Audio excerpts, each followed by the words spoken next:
Broadway ਤੁਹਾਡੇ ਵਿਦੇਸ਼ ਜਾਣ ਦੇ ਸੁਪਨਿਆਂ ਨੂੰ ਦੇਵੇਗਾ ਹਕੀਕਤ ਦੀ ਉਡਾਨ। नमस्कार दोस्तों, मैं अमरजीत ब्रॉडवे एजुकेशन सर्विसेज से और लगातार कोशिश इस चैनल के जरिए ऑस्ट्रेलिया स्टडी वीजा को लेके हर लेटेस्ट इंपॉर्टेंट अपडेट आपसे शेयर करते रहे। ऑस्ट्रेलिया के अंदर पिछले दिनों हमने काफी सारी बुरी खबरें सुनी हैं, काफी सारे बुरे रिजल्ट सुने हैं। अब ये जो बुरे रिजल्ट्स आ रहे हैं तो डेफिनेटली इनके अंदर एम्बेसीज के रीजन आ रहे हैं।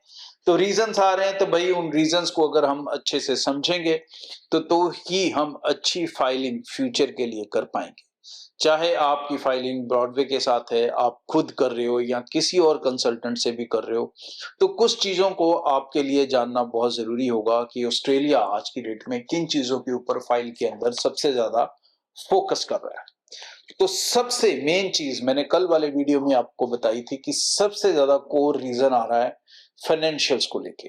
कल मैंने मोटी मोटी चीजें बताई थी आपको कि जिसके अंदर आपको फाइनेंशियल्स के ऊपर बहुत काम करना होगा। आप नई एंट्रीज फंड्स की नहीं दिखा सकते, आप रीसेंट ओपन हुए अकाउंट के अंदर पैसा दिखाते हैं तो भी आप एक डाउटफुल सिनारियो के अंदर रहते हैं। तो बात यह है कि हमें किस तरह की फाइल के ऊपर फोकस करना चाहिए, फाइनेंशियल पार्ट के हिसाब से वो फाइल कैसी होनी चाहिए। तो एकेडमिक प्रोफाइल को आज हम छोड़ देते हैं, उस पर बहस नहीं करते। यूनिवर्सिटी में एडमिशन ले रहे हो, कॉलेज में ले रहे हो, ये आपका मसला है, तो उसके हिसाब से तो इफेक्ट रहेगा ही। यूनिवर्सिटी में वीजा सक्सेस रेट आपको बेहतर मिलेगा, कॉलेजेस के अंदर कम मिलेगा, इसमें कोई शक नहीं है। इस समय कॉलेजेस के अंदर 0। तो प्रोफाइल क्या चाहिए फाइनेंशियल्स लेवल के ऊपर? सबसे पहली 2 चीजें हैं इसके अंदर। सबसे पहली चीज होती है आपकी इनकम और दूसरा पार्ट होता है फाइनेंस का। ये 2 ही चीजों के अंदर लोग सबसे ज्यादा प्रॉब्लम्स या गड़बड़ी करके बैठे हुए हैं, क्योंकि पेरेंट्स और बच्चे दोनों पहले से तैयारी नहीं करते। हमारे लोग मौके के हिसाब से चलते हैं, क्योंकि हमारा प्राइमरी मकसद कहीं ना कहीं, मैं सच बोलूं तो, पढ़ने का होता ही नहीं। हमें तो ये होता है कि कौन सी अच्छे से अच्छे कंट्री के अंदर वीजा मिले, हम घुस जाएं, अंदर जाके टैक्सी चलाएं, ट्रक चलाएं, लेबर करें और कंस्ट्रक्शन करें या फलाना करें और अच्छे पैसे कमाने लग जाएं फटाफट। और शायद बच्चों को भी आजकल हम इसीलिए तैयार कर रहे हैं, हम उन्हें डॉक्टर इंजीनियर बनाने के लिए तैयार ही नहीं कर रहे। तो ये अब आप लोगों का फैसला है, लेकिन ऑस्ट्रेलिया आप लोगों को इस तरह से नहीं आने देगा। ऑस्ट्रेलिया ने आपके पैरामीटर्स को धीरे धीरे समझा, आपकी हरकतों को धीरे धीरे पढ़ा, और उसके बाद ऑस्ट्रेलिया पहले ही बहुत ज्यादा फिल्टर था, अब उसने एक समझदारी और यूज कर ली, जिसके अंदर उसे काफी हद तक ये क्लैरिटी हो गई और ये सच भी है कि कौन सा बच्चा एक जेन्युइन स्टूडेंट है और कौन सा बच्चा एक जेन्युइन स्टूडेंट नहीं है। जी हाँ, जो एक जेन्युइन स्टूडेंट होगा और विदेश जाकर पढ़ने की सोच रहा होगा तो डेफिनेटली उसके पेरेंट्स की भी पॉकेट अच्छी होगी, और पेरेंट्स ने भी अपने बच्चे के लिए पहले से वर्कआउट कर रखा होगा। क्योंकि कोई भी बंदा अगर विदेश में जाके पढ़ने की सोच रहा है तो डेफिनेटली उसके पेरेंट्स 1-2 साल पहले से उसके ऊपर फोकस करना शुरू करते हैं, तैयारी करना शुरू करते हैं, उसके लिए सेविंग्स करना शुरू करते हैं। बट हमारे लोग ऐसा नहीं करते, हम लोग एजेंट के हिसाब से चलते हैं। अब ये मानसिकता आप लोगों को धीरे धीरे बदलनी पड़ेगी। आज बदलो, कल बदलो, परसों बदलो, ये आपके ऊपर है। 2 पैरामीटर जिनकी मैं बात कर रहा हूं, सबसे पहला पैरामीटर है इनकम का और दूसरा फाइनेंस का, जो फंड्स हम कह लें सीधे तौर पे जो शो करते। इनकम के अंदर कौन कौन से डॉक्यूमेंट चलेंगे? तो डॉक्यूमेंट्स वही एक्सेप्टेबल हैं जो गवर्नमेंट ऑफ इंडिया से इशू हुए हैं और गवर्नमेंट ऑफ इंडिया के पैरामीटर या उनके सॉफ्टवेयर या उनकी वेबसाइट से वेरीफाई हो सकते हैं। जो वेरीफाई नहीं हो सकते वो डॉक्यूमेंट्स एक्सेप्टेबल फॉर्म में नहीं है, उनको उतना रिगार्ड, उतनी इज्जत, उतनी रिस्पेक्ट नहीं मिलती। तो कौन से डॉक्यूमेंट्स एक्सेप्टेबल हैं पहले वो बता दूं। वो मेजरली 2 हैं। एक है आपकी इनकम टैक्स रिटर्न्स, ITR जिसे हम कहते हैं, और दूसरा फॉर्म 16 जो गवर्नमेंट एम्प्लॉयज के पास ज्यादातर होता है। उसके अलावा जो आप दिखाते हो तहसीलदार सर्टिफिकेट, डेयरी फार्म सर्टिफिकेट या कोई और इनकम के या जे फार्म, ये सब चीजें उनके लिए वेरीफाइबल डॉक्यूमेंट नहीं है। ये डॉक्यूमेंट्स कोई भी बना सकता है, कोई भी ऊपर नीचे कर सकता है, कोई भी कॉल आंसर करके वेरीफाई कर सकता है, लेकिन ITR फेक नहीं हो सकती, जे फॉर्म 16 फेक नहीं हो सकते, वो वेबसाइट के ऊपर डले हुए हैं। तो उन चीजों के ऊपर एम्बेसीज ट्रस्ट कर रही है। दूसरों के ऊपर वो ट्रस्ट नहीं कर रही। तो ये पहली चीज कि अपनी रिटर्न्स फाइल करना शुरू करो। दूसरा, रिटर्न्स के अंदर जो मिस्टेक्स आप करते हो, बहुत सारे लोग ये कर रहे हैं कि आज ऑस्ट्रेलिया फाइल लगाने का प्लान बना है तो आज पिछले 3 साल की रिटर्न्स फाइल कर दी, या आज पिछले 2 साल की रिटर्न्स फाइल कर दी। तो ये जो एकदम से आप रिटर्न फाइल करते हो रिटर्न्स बनाने के लिए, इसको भी ऑस्ट्रेलिया बिल्कुल एक्सेप्ट नहीं कर रहा।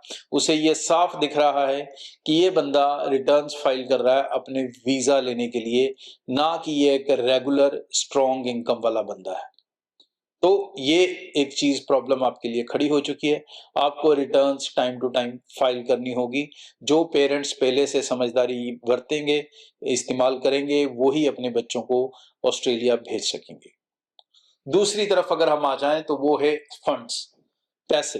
अब जो पैसे दिखाने होते हैं तो कई लोग एकदम से पैसे का जुगाड़ करते हैं कहीं से और उसको अकाउंट में डाल देते हैं। तो ये जो पैसा आप एकदम से जुगाड़ करते हो, एंट्रीज डालते हो, रीसेंट एंट्रीज होती हैं, किसी XYZ पर्सन से होती हैं, तो ये एंट्रीज एक्सेप्टेबल नहीं है। इस पैसे को वो जेन्युइन नजर से नहीं देखते। आपने किसी मासी से डलवा लिया, बुआ से डलवा लिया, चाचा से डलवा लिया, मामा से डलवा लिए, या किसी अंकल से डलवा लिए, तो ये पैसों को वो एक्सेप्टेबल नजर से नहीं देख रहे। तो बेहतर यही है कि आपके खुद के पैसे होने चाहिए। और अगर आप एम्बेसी के अंदर 6 मंथ की स्टेटमेंट भेज रहे हो तो डेफिनेटली वो पैसे भी 6 मंथ पुराने हों, उनकी एंट्री ना दिखे कि वो कहां से आई है। दूसरी चीज, बहुत सारे लोग नया अकाउंट खोल के उसमें फंड्स डाल के वो दिखाते हैं, तो ये भी चीज बिल्कुल ही एक्सेप्टेबल नहीं है। ये तो बिल्कुल ही निगलेक्टेड है, साफ बताती है कि ये पैसे सिर्फ वीजा लेने के लिए जुगाड़ किए गए हैं। अब तीसरी चीज जो बची थी कि बहुत सारे लोग, हम लोगों में से जिनके पास आधे अधूरे फंड, आधी अधूरी इनकम होती थी जेन्युइनली, तो थोड़ा बहुत वो अपने फैमिली मेंबर से स्पॉन्सर ले लेते थे या सपोर्ट ले लेते थे। अब ये जो सपोर्ट है इसको भी एम्बेसी नेगेटिवली देखने लगी है। बहुत सारी रिफ्यूजल्स के अंदर ये मेंशन होकर आया कि ये किसी और की सपोर्ट से आप पढ़ने जा रहे हो। तो मतलब जब किसी और के पैसे से जा रहे हो तो अगेन वो आपको शक की नजर से देख रहे हैं कि आप एक जेन्युइन स्टूडेंट नहीं हो जो अपनी पढ़ाई को खुद अपने दम पे खत्म कर सके। आपके पेरेंट्स इतने कैपेबल नहीं हैं कि वो आपको वहां पढ़ने दें। तो मतलब अब ऑस्ट्रेलिया वीजा लेना होगा आपको, तो अच्छे एकेडमिक्स तो चाहिए, लेकिन आपको अपना फाइनेंशियल बैकग्राउंड पहले से तैयार करना होगा।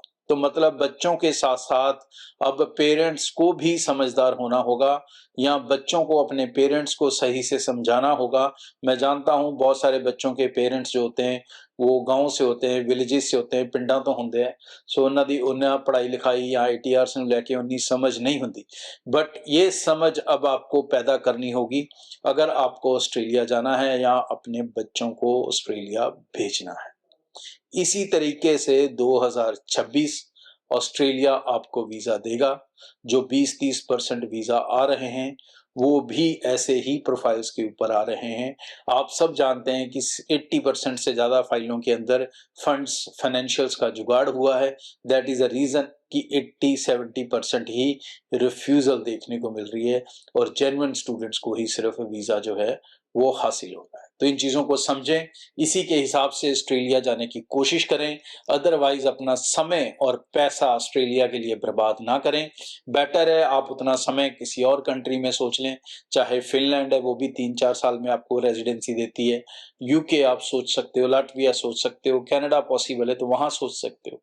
बट ऑस्ट्रेलिया के लिए आपको एक पूरे स्क्रूटनी फॉर्मेट से निकलना होगा। Thank you. ब्रॉडवे ਤੁਹਾਡੇ ਵਿਦੇਸ਼ ਜਾਣ ਦੇ ਸੁਪਨਿਆਂ ਨੂੰ ਦੇਵੇਗਾ ਹਕੀਕਤ ਦੀ ਉਡਾਨ।